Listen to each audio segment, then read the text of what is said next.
Several years ago, I came across a story about Socrates. He was once visited by an acquaintance of his.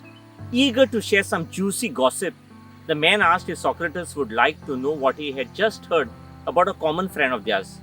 Socrates replied that before the man spoke, he needed to pass a test called as the triple filter test. Socrates then told him that the first filter is truth. He said, "Are you absolutely sure that what you are about to tell me is true?" "No," the man said. "Actually, I just heard about it." "All right," said Socrates. "So you don't really know if it's true or not. Now let's try the second filter, and the filter is called as goodness. Is what you are about to tell me about my friend something good?" "No," said the man.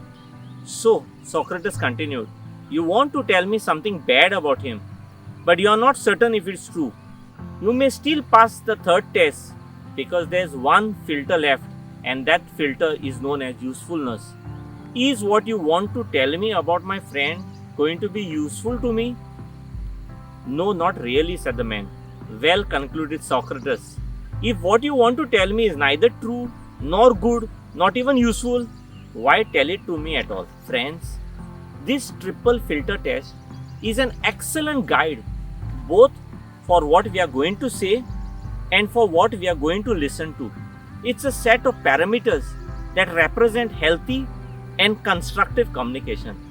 Eleanor Roosevelt once said, "Great minds discuss ideas. Average minds discuss events. Small minds discuss people." There's no denying that gossip is a part and parcel of our everyday lives. Whether it's over coffee with friends or across desk at the office, it naturally filters itself into both our personal and professional lives. We have all indulged in some gossip from time to time, and we all come across some delicious or juicy information sometimes that we feel compelled to pass it on to others. There is something addictive about gossip. Polite society deems it sleazy and low class, but there is no denying that it's fun. Now, there is really no upside to gossip.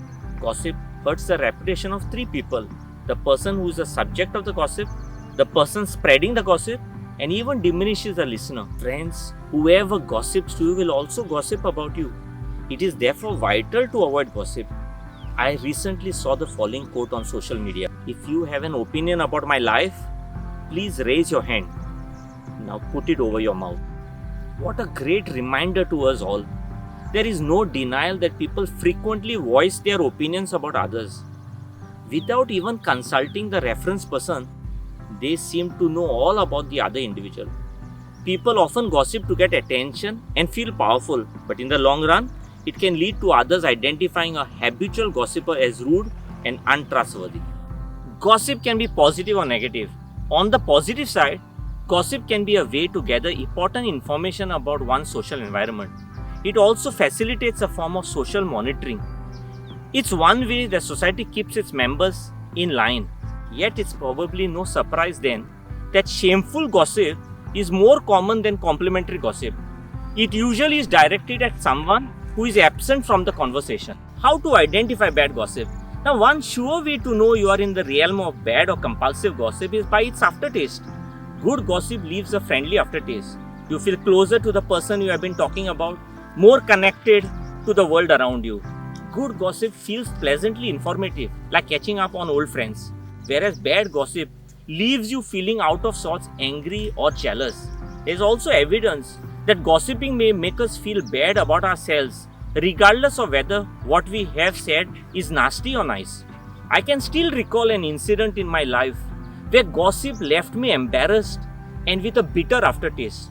At a family dinner of 15 members at a restaurant, we began talking of a common friend and his newfound passion for writing and poetry. We began reading out his Facebook post and critically dissecting every word for fault finding.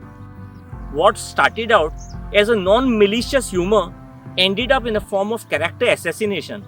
While leaving the restaurant, the owner thanked us for dining at his restaurant and for all the laughter we shared during the meal. He went on to say how he too personally enjoyed the critical analysis and the jokes, since the person in question was also his good friend. Now, there are several reasons why gossip is pure poison. Gossip destroys relationship. It is adversarial. It ruins reputation. It can be harmful and leads to eroding self-esteem of the person being spoken about, leading to eating disorders, suicidal thoughts, depression and anxiety. Gossip takes time away from doing something more productive, and finally, gossip degrades your own character. Winston Churchill, the British Prime Minister, once said, "When the eagles are silent, the parrots begin to chatter." Leaders are born amidst the loud chaos of blabbermouth, shouting their lungs out to stand tall for the right reasons and accomplish their goals. However, you have no need to scream your lungs out to achieve what you desire. Good leaders are like eagles. They fly high, they soar, and they inspire. They don't just talk to hear themselves. Great leaders praise publicly and criticize privately. Friends, it's time to determine what matters in your life and what doesn't. Don't let the important things slide away in favor of mindless gossip. The next time we are tempted to pass rumors to others, let's run the information through the triple filter test. First, to see if we should really be telling it.